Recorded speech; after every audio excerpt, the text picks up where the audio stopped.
ರಾಜ್ಯದ ವಿವಿಧ ಭಾಗಗಳಲ್ಲಿ ಹಿಂದೂಗಳ ಮೇಲೆ ನಡೆಯುತ್ತಿರುವ ದಾಳಿಗಳನ್ನು ಖಂಡಿಸಿ ತಪ್ಪಿತಸ್ಥರ ವಿರುದ್ಧ ಕಠಿಣ ಕ್ರಮಕ್ಕೆ ಆಗ್ರಹಿಸಿ ಹಿಂದೂ ಜನಜಾಗೃತಿ ಸಮಿತಿಯಿಂದ ತಹಶೀಲ್ದಾರರ ಮೂಲಕ ರಾಜ್ಯ ಸರ್ಕಾರಕ್ಕೆ ಮನವಿ ಸಲ್ಲಿಕೆ. ರಾಜ್ಯದ ವಿವಿಧ ಭಾಗಗಳಲ್ಲಿ ಹಿಂದೂಗಳ ಮೇಲೆ ನಡೆಯುತ್ತಿರುವ ದಾಳಿಗಳನ್ನು ಖಂಡಿಸಿ ತಪ್ಪಿತಸ್ಥರ ವಿರುದ್ಧ ಕಠಿಣ ಕ್ರಮ ಕೈಗೊಳ್ಳಬೇಕೆಂದು ಆಗ್ರಹಿಸಿ ಹಿಂದೂ ಜನಜಾಗೃತಿ ಸಮಿತಿಯಿಂದ ಇಂದು ಶುಕ್ರವಾರ ಮಧ್ಯಾಹ್ನ 12:30 ಗಂಟೆ ಸುಮಾರಿಗೆ ಹಳಿಯಾಳ ತಾಲೂಕು ಆಡಳಿತ ಸೌಧದಲ್ಲಿ ತಹಶೀಲ್ದಾರರ ಮೂಲಕ ರಾಜ್ಯ ಸರ್ಕಾರಕ್ಕೆ ಮನವಿಯನ್ನು ಸಲ್ಲಿಸಲಾಯಿತು. ಈ ಸಂದರ್ಭದಲ್ಲಿ ಮಾತನಾಡಿದ ಸಮಿತಿಯ ಪ್ರಮುಖರಾದ ವಿಠೋಬಾ ಎಂ ಅವರು, ಬಾಗಲಕೋಟೆಯಲ್ಲಿ ಶಿವಾಜಿ ಮಹಾರಾಜರ ಜಯಂತಿಯ ಮೆರವಣಿಗೆಯ ಮೇಲೆ ನಡೆದ ಕಲ್ಲು ತೂರಾಟ, ಚಿಕ್ಕಮಗಳೂರಿನಲ್ಲಿ ಹಿಂದೂಗಳ ಮನೆ ಮೇಲೆ ನಿರಂತರ ಕಲ್ಲು ತೂರಾಟ, ಶಿವಮೊಗ್ಗದಲ್ಲಿ SSLC ಓದುತ್ತಿದ್ದ ಬಾಲಕನನ್ನು ಅನ್ಯಮತೀಯ ಯುವಕರು ಹತ್ಯೆ ಮಾಡಿರುವುದು ಇದು ತುಂಬಾ ಗಂಭೀರ ಮತ್ತು ಕ್ರೂರ ಘಟನೆಯಾಗಿದೆ.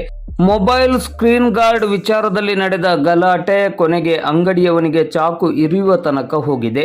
ಈ ಎಲ್ಲ ಘಟನೆಗಳನ್ನು ನೋಡಿದರೆ ದಿನೇ ದಿನೇ ಹಿಂದೂಗಳ ಸ್ಥಿತಿ ಗಂಭೀರವಾಗಿದೆ ಮತ್ತು ಭಯದ ವಾತಾವರಣ ನಿರ್ಮಾಣವಾಗಿದೆ. ಹಿಂದೂ ಜನಜಾಗೃತಿ ಸಮಿತಿಯು ಈ ಘಟನೆಗಳನ್ನು ತೀವ್ರವಾಗಿ ಖಂಡಿಸುತ್ತದೆ ಹಾಗೂ ಈ ಘಟನೆಗಳಿಗೆ ಕಾರಣರಾದ ಎಲ್ಲ ಆರೋಪಿಗಳ ವಿರುದ್ಧ ಕಠಿಣ ಕಾನೂನು ಕ್ರಮವನ್ನು ಕೈಗೊಳ್ಳಬೇಕು ಎಂದು ಈ ಮೂಲಕ ಆಗ್ರಹಿಸುತ್ತದೆ. ಬಾಗಲಕೋಟೆಯಲ್ಲಿ ನಡೆದ ದಾಳಿಯನ್ನು NIA ಮೂಲಕ ತನಿಖೆ ಮಾಡಬೇಕು ಮತ್ತು ಕೋಕಾ ಕಾಯ್ದೆಯನ್ನು ಹಾಕಬೇಕು.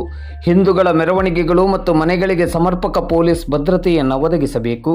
ರಾಜ್ಯದಲ್ಲಿ ಶಾಂತಿ, ಕಾನೂನು ಸುವ್ಯವಸ್ಥೆ ಮತ್ತು ಎಲ್ಲ ನಾಗರಿಕರ ಸುರಕ್ಷತೆಯನ್ನು ಕಾಪಾಡುವುದು ಸರ್ಕಾರದ ಪ್ರಮುಖ ಕರ್ತವ್ಯವಾಗಿರುವುದರಿಂದ ಇಂತಹ ಘಟನೆಗಳನ್ನು ಅತ್ಯಂತ ಗಂಭೀರವಾಗಿ ಪರಿಗಣಿಸಿ ತಕ್ಷಣ ಕ್ರಮ ಕೈಗೊಳ್ಳಬೇಕೆಂದು ಆಗ್ರಹಿಸಿದರು.